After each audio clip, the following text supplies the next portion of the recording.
नमस्कार. आजच्या व्हिडिओमध्ये सर्वांचं स्वागत आहे. आज एक नवीन रेसिपी आहे. आपल्याला करणार आहोत फिश फ्राय. त्यासाठी आपल्याला अगोदर फिश लागतील. या ठिकाणी फिश आणलेले आहेत आणि फिश आपल्याला ज्वारीच्या पिठामध्ये चांगले स्वच्छ करून घ्यायचे, धुवून घ्यायचेत. या ठिकाणी मी धुवून घेत होता. फिश स्वच्छ धुवून झाल्यानंतर त्यानंतर या ठिकाणी आपल्याला कांदा बारीक करून घ्यायचा आहे.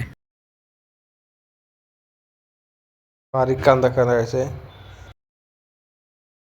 यानंतर कोथिंबीर देखील अशी बारीक करून घ्यायची. त्यानंतर आपल्याला कढई गॅसवरती मांडायची आणि तेल ओतून घ्यायचे. याच्यामध्ये तेल गरम होऊ द्यायचे चांगलं.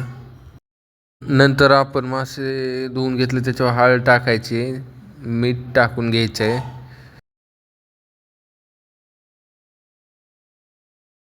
यानंतर आपल्याला थोडा फिश मसाला साईडला काढून घ्यायचा आहे. कांदा बारीक केलेला आपल्याला तापलेला कढईमध्ये टाकून घ्यायचा आहे. भाजून घ्यायचा कांदा आपल्याला तेलामध्ये.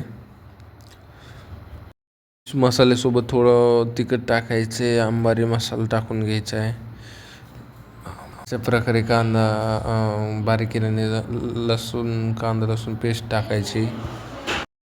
यानंतर प्लेटमध्ये आपण तिखट मसाले इथे काढून घेतलेले टाकून घ्यायचे याच्यामध्ये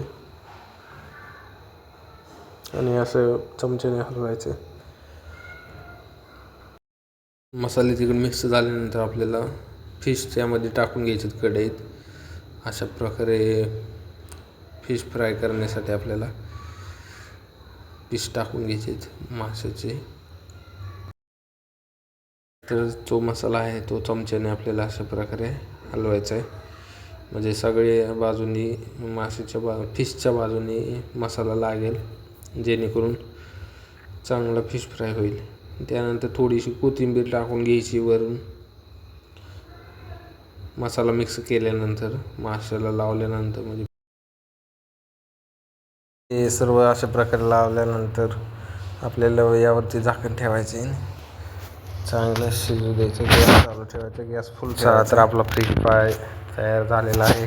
बघू शकता, मस्त असा फिश फ्राय तयार झालेला आहे.